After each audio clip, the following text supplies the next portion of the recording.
Chapter 1. 6 years ago, 40 years away. I'll begin with a number. In 2020, the median expert, the polled futurists at AI Impacts, the credentialed researchers at the AAI, the men in good shoes who use the word extrapolation without smirking, the conference circuit class who get flown to Aspen and given a lapel mic, believed artificial intelligence at the level of a competent human professional was 40 years away. They had charts. They had error bars. They had panel discussions in which moderators with thoughtful glasses asked them whether they were sure, and they hedged carefully, and the audience nodded, and the decade looked on balance safe. 40 years was the kind of distance you could plan a retirement around. 40 years was your kid finishing kindergarten before the trouble starts. 40 years was a line item in a McKinsey deck. Today, in May of 2026, the same median sits at 4. Read that twice, slowly, the way a doctor reads a chart she does not like. In 6 years, 36 years vanished.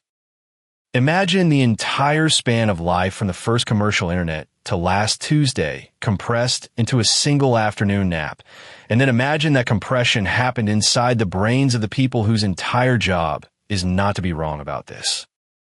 They were wrong by a factor of 10. They're now correcting.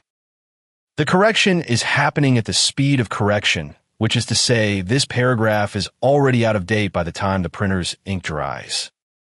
We're somewhere around the foothills of the early 2030s, then on the edge of cognition itself, and the AGI timeline just collapsed in the rear view. The bats have not yet appeared. They will. They always do. Hell of a thing, this transition. I want to tell you what I see from inside it, before the part where everyone agrees on the nice version. Here is what is actually happening, in plain English with the clothes off. Capability gains compounded faster between 2024 and 2026 than the median expert thought possible in 2020. The gain is not in any one number you can point at, though there are numbers, and we will get to them, but in a kind of textural increase, like the way a glass of water becomes an ocean if you keep pouring water into it. We can now produce systems that perform at the level of a competent professional on most cognitive tasks, sustained, autonomous, for hours at a time, on real work that real people pay for. The industry calls these systems agents. The industry calls everything something else by Tuesday. Anthropic and OpenAI both shipped agents in 2025 and 2026 capable of multi-day autonomous coding sessions. By the end of 2025, multiple frontier labs were openly reporting that AI assistance was responsible for the majority of the code being committed in their own model development pipelines. The recursion is, I want to stress, not yet run away, but it is the kind of recursion that makes physicists check their math twice and then go for a walk. Dario Amodei, Anthropic CEO, wrote in October 2024 an essay titled Machines of Loving Grace, borrowed from Richard Brautigan, who would have hated being borrowed from for this purpose.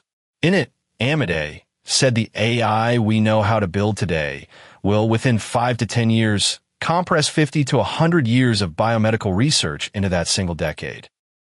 Cancer, in other words, on the table. Demis Hassabis, who runs DeepMind, won the Nobel Prize in Chemistry in October of 2024 for AlphaFold, the system that predicted the three-dimensional structure of essentially every known protein. Until that moment, the protein folding problem was a graduate student's life sentence. After that moment, it was a database lookup.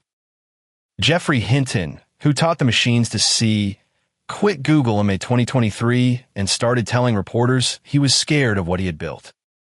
Mustafa Suleyman, formerly DeepMind, currently Microsoft AI, says we are 12 to 18 months from agents you can ask to do almost anything you would ask a junior employee to do, and they will do it, well, mostly correctly, mostly without supervision, and they will not get tired. I want you to hold all of this together for a moment, like a man holding a bat in his hand for the first time before he decides what to do with it. 40 to 4. 36 years gone. Bats not yet visible. The avalanche has started. We are still standing in the chalet kitchen, pretending the rumble is the ice maker. This is the part where I tell you what we are going to do about it. Because the funny thing about an avalanche, the thing that nobody mentions in the briefings, is that the question is not whether you can stop it. The question is whether you can dance. We're going to dance. Here is how.